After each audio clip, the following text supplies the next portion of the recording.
funny how the friends around you sort of determine who you are. You change yourself. You come to school. And everybody swore around me in high school, so I started swearing. Why? Because it's the cool thing to do. Everybody swears. So I don't want to be left out. And you start losing yourself and you start putting your security in temporary things. You start putting your happiness in things that won't last. You can get drunk all you like, but in the morning, you're going to be sober with a headache with the same problems.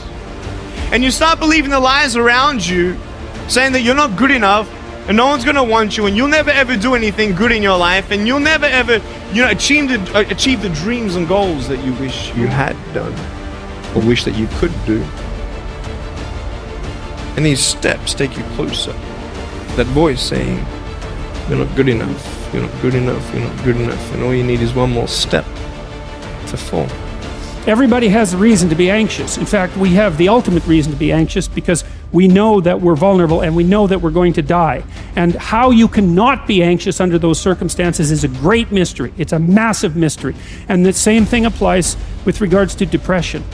And then the same thing applies to some degree with regards to drug and alcohol abuse. There's plenty of reasons to drown your consciousness in alcohol, that's for sure. We could refer to the aforementioned anxiety and depression, not least. And so, and the sorts of drugs that people are prone to take are chemicals that take the affective edge off the tragedy of life.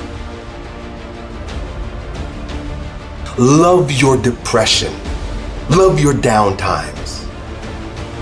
Accept it, appreciate it, own it, which is super important. So you have a choice to know which step you're going to take today. It was so hard because people put me down. And I started believing that I was not good enough. I started believing that I was a failure. That I'd never ever be somebody who people would like or people would accept. I started getting depressed. I thought, what kind of purpose do I have to live? I mean, are you just here to live to die? I mean, is there not a purpose for me? Is there not a purpose in life? There are some things in life that are out of your control that you can't change and you gotta live with.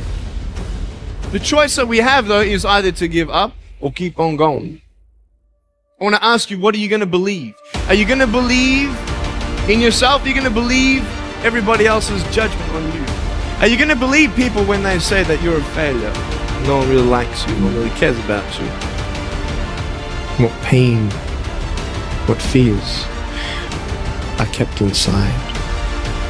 You don't have to hold on to those fears. You just take one step at a time. Not to say that one day these fears are just going to completely disappear, but can you forgive those who've hurt you? Because that's when healing starts. Every time someone puts you down, will you make a decision to bring somebody else up? Picture yourself in an open area. There's no buildings and there's no shelter, and there's a storm above you. And this storm represents the situations in your life. And you don't tell anybody what you're going through because first of all, they wouldn't understand. And second of all, they can't even help you anyway. You're in this storm and you're down on your knees and you're cold and you're weak and you feel like this is the end. Are you not still here? You are still here. You don't have to do this alone. But hold on to that person who you think might help you. And imagine them right now saying that they can't stop the storm right now, but they will hold you and keep you warm until the storm passes.